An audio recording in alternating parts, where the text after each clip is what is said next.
نازک تەدارێک فەسڵێوە هاران، شیرین ئارایش هەردە و کۆساران. گوڵ چون ڕووی عەزیز نەزاکەت پۆشان، وە فراوان چون سەیل دیدەی من جۆشان.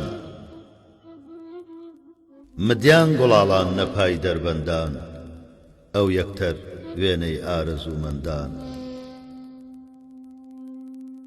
چ خاس خاس شنیۆ نە ئێواراندا، سەوزەوە ڕووی خاک جەرگەی یاراندا. بووین ڕەعشەی وەزد دڵەی پاکشان، عەیان نەشنیای سەوزەی خاکشان. جێی گۆشە خاستەر نیەن مەسکەنێ، ساقی گیان ئامان خومارەشکەنێ. هۆرێزە سوبحەن دڵ تازە خاوەن، شنۆی پای کاون گۆشەی سەراون.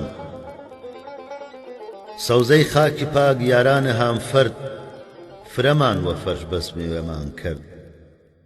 کەو سەوزەی ئێمەیچ نەکام هەردێ بۆ، وە فەرشە مەجلیس کام هامفەردێ بۆ.